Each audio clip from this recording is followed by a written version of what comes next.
Hello दर्शन नमस्ते। आज म यस रोडबाट ब्लग स्टार्ट गर्न गइरहेको छु। आज मेरो 3-4वटा यहाँ काम छ सलाउमा। मेरो फर्स्टमा हेल्थ कार्ड बनाउन छ, एउटा लाइब्रेरी कार्ड बनाउन छ अनि एउटा बैंक एकाउन्ट बनाउन छ। यो 3 काम गर्न गइरहेको छु म। अहिले बिहानको 11 बज्यो। यहाँ सबै सरकारी कार्यालयहरू 2 बजे बन्द हुने कारणले गर्दा आज अलि छिटो उठेर, सधैँ 1 बजे 2 बजे अब ड्युटीको अनुसार उठिन्थ्यो नि त। त्यही भएर आज अलि छिटो उठेर छिटो सुतेर अनि म यो सबैभन्दा पहिला ब्याङ्कमा जाँदैछु। ब्याङ्क मेरो उता जर्मनको सेन्टेन्डरको एकाउन्ट छ, त्यो चाहिँ यो स्पेनको एकाउन्टमा कन्भर्ट हुन्छ कि हुँदैन। अनि त्यही एकाउन्ट युज गर्थेँ, तर यहाँ 10 रुपियाँको केही 10 युरोको केही किन्दाखेरि 40 सेन्ट 50 सेन्ट यस्तो कार्ड दिने क्या त्यो एकाउन्टबाट। अनि त्यसलाई के हो यो कुरो सबै बुझ्न पनि पर्यो। त्यही भएर अब त्यो सेन्टेन्डरको कन्भर्ट गर्ने ठाउँमा जाँदैछु। हुन्छ कि हुँदैन, आई होप सो हुन्छ। अनि त्यसपछि लाइब्रेरी जान्छु। लाइब्रेरी कार्ड पनि बनाउनुपर्छ पछि कार्डको लागि। सब प्रुफ चाहियो नि त, पात्रोमेन्तो अनि जनता मेन्टोमा गएर अनि त्यो मेरो पात्रोमेन्तो चलिरहेछ कि लागेन त्यो पनि हेर्न पर्यो। अनि हेल्थ कार्ड अहिलेसम्म मेरो 3 महिना अगाडि नै लिन पर्ने हेल्थ कार्ड अहिलेसम्म लिएको छैन। हेरौँ के भइन्छ 2 बजीसम्म, कहाँ कुन कति मिनट लाग्छ। त्यस्तै चल्दैछ।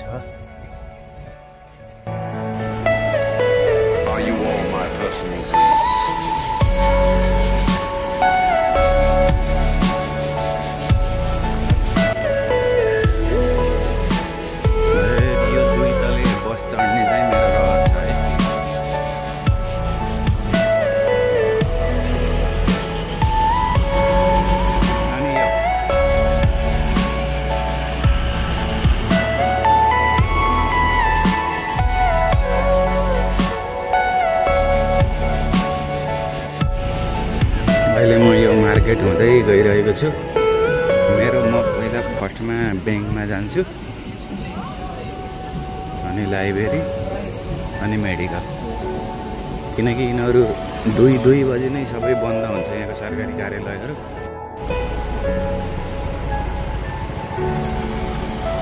यो बाटो हुँदै त्यो कर्नरमा गएपछि माथि गएपछि एउटा ब्याङ्क छ सेन्टेन्डर, फर्स्टमा त्यहाँ जान्छु म।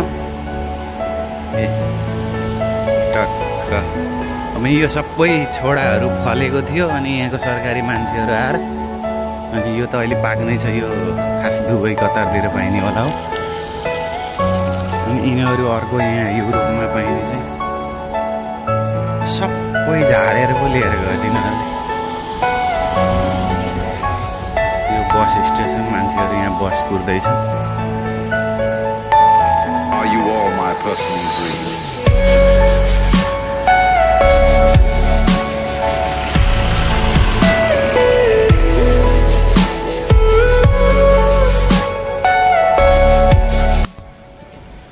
अनि एउटा कुरा भन्नै बिर्सेछ। अनि मैले यहाँ आजभन्दा 5 दिन अगाडि पाती नेता भनेको उठेर चलाउने स्कुटर किनेको छु। अनि त्यो अहिले त्यहाँ पार्किङ यताउता, अब यहाँ त चोरीको सम्भावना, अब कालेहरू हुन्छन्, चोरीको सम्भावनाले हुन्छ नि त। त्यही भएर अहिले मैले हिँड्दै जाँदैछु। पाती नेता पनि छ, म त पाती नेता पनि भिडियो बनाउँछु। अब स्पेन जतिसम्म बसिन्छ, अब त्यो जहाँ गए पनि म त्यो सँगै लिएर जान्छु। ट्याक्क पाती नेता चढेर केसी नाइस्टेन जस्तो। 2 किलोमिटर हो, धेरै त होइन हिँड्न, तर पाती नेतामा 5 मिनटमा पुगिन्छ। अनि एउटा कुरा भन्न मन लाग्यो तपाईँहरूले मेरो भिडियोहरू कहीँ कतैबाट हेर्नुभयो भने मैले युरोप आएदेखिका के कस्ता सङ्घर्ष कुन देशमा गएँ। म 4वटा देशमा गइसकेँ अहिले 1 वर्षभित्र। अनि कुन देशमा गएँ, कहाँ कति के दुःख पाएँ म एभ्रिथिङ स्टोरी हाल्दैछु एउटा भिडियो बनाएर। त्यो भिडियो पनि हेर्नलाई मेरो च्यानल सब्सक्राइब गरिदिनु होला। अनि मैले अब यहाँ काम छोडेँ नि सलाउमा, अनि म अब एग्रिकल्चरमा जाँदैछु। कहाँबाट कसरी कन्ट्याक्टमा कसरी जाने, कति पे गर्छ, कति घन्टा हुन्छ, म एभ्रिथिङ युरोपको लाइफ सबै देखाउँछु। मैले स्पेनको दुःख कार्ड नबन्दासम्म सब ब्लग जति सक्दो टाइम मिले म ब्लग हाल्ने कोसिस गर्दछु। कृपया च्यानललाई तपाईँहरूलाई जानकारी राम्रो लाग्छ भने च्यानललाई सब्सक्राइब गर्न चाहिँ नबिर्सिनु होला। अनि अब स्पेन को आउँदै हुनुहुन्छ, को आउने सोचमा हुनुहुन्छ र पहिला आइसक्नुभयो। म पहिला कास्पेमा यतिजना मान्छेहरू स्पेन आउनलाई कन्ट्याक्ट गर्थेँ। मैले CSP कास्पे भन्ने एउटा यो टिकटक च्यानल चलाएको थिएँ आइडी, अनि त्यसमा म्यासेजहरू यताउता मैले एउटा भिडियो त्यत्तिकै यसो फनको लागि एउटा भिडियो यत्तिकै हालिदिएँ। अनि त्यसमा एकदम म्यासेजहरू आउनु लाग्यो कि ल यस्तो म पनि आउन भनेको यो देशबाट, यस्तो यस्तो छ, कस्तो हो के हो।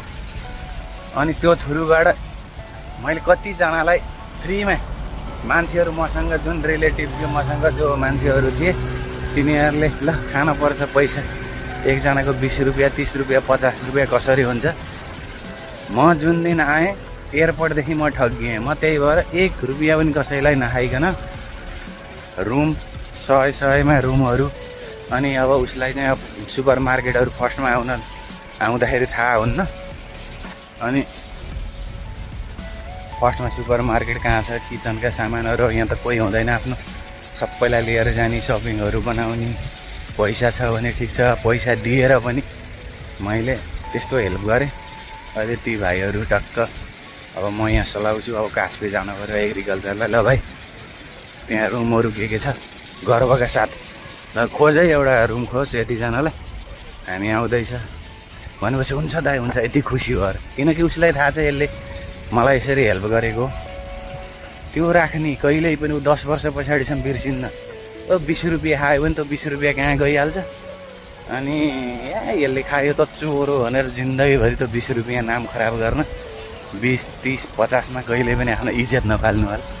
पैसा खाएर नेपालीलाई सहयोग गर्नु होला भन्न चाहन्छु। थोरै लोभले बहुत तपाईँको जीवनभरको इज्जत जान्छ। एउटालाई मात्रै गरी यसले त हामीलाई खायो भनेर 50 जनालाई सुनाउँछ। त्यस्तो काम कहिले पनि नगर्नु होला। कर्मा हिट्स यु ब्याक, यो कुरो विचार गर्नु होला। अहिले काया बार्सिलोना भन्ने ठाउँमा आएँ। काया बार्सिलोना सलाउको। अब अगाडि छ सेन्टेन्डर ब्याङ्क। टक्क 2 मिनटमा पुग्छु म। फर्स्टमा ब्याङ्कमा, अनि हेरी यो ठाउँमा छ लाइब्रेरी, अनि अलि माथि छ जन्तो मन्तो, अनि अझै माथि छ हस्पिटल। 4 ठाउँमा जाँदैछु।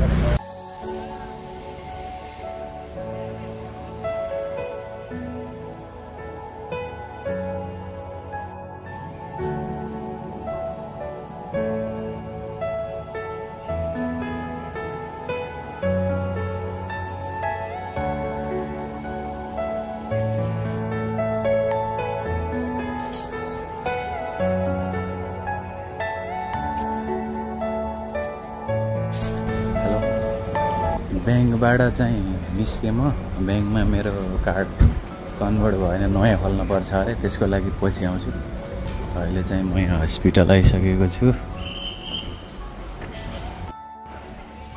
3 घन्टा लाग्यो कार्ड बनेन ब्याङ्कको। अनि हस्पिटलमा अजिनामेन्टोको त भोलन्तो थुत्ने बेला भएर रहेछ। अनि यसको डेट छैन, फेरि अर्को नयाँ बनाएर लिएर आइज भन्यो। अनि फेरि अजिनामेन्टो गएर नयाँ भोलन्ते लिएर आएर फेरि त्यहाँ कार्ड बनाउने ठाउँमा दिएर कार्ड बनाउँदाखेरि 3-3.5 घन्टापछि बल्ल मेरो मेडिकल कार्ड बन्यो। अहिले म अब खाना खाएको छैन, खाना खान जाँदैछु। अब मार्काडोना जान्छु, केही खानेकुराहरू यसो लिन्छु, अनि रुम जान्छु। अहिले घाम छ, अनि फेरि बेलुका 1-2 घन्टा रेस्ट गरेपछि फेरि बेलुका निक्लिन्छु। आज लाइब्रेरी को काम नहुने भयो किनकि अब 1 बजिसक्यो बन्द भइसक्यो लाइब्रेरी। अब फेरि भोलि त्यो काम पुरा गर्छु। सो उही यस्तै चल्दैछ गल्ली गल्लीमा भौतारिने काम।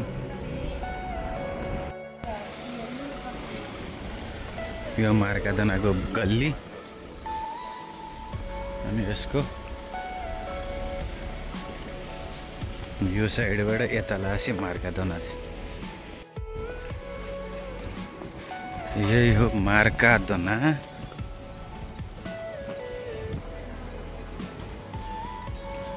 अरे भाइ अब यहाँ यसो सपिङ गरेर रुमतिर लाग्न पर्यो।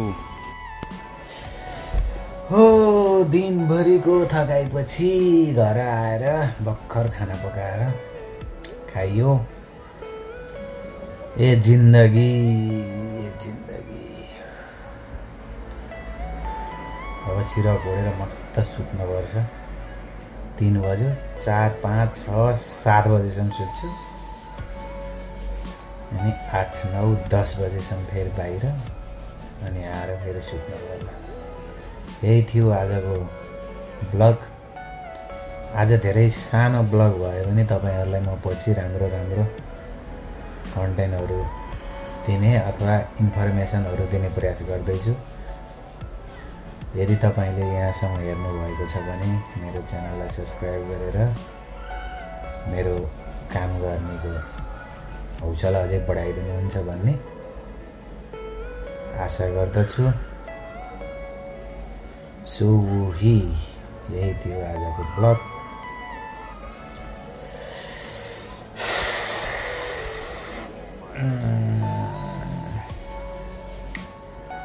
गुड नाइट आजलाई।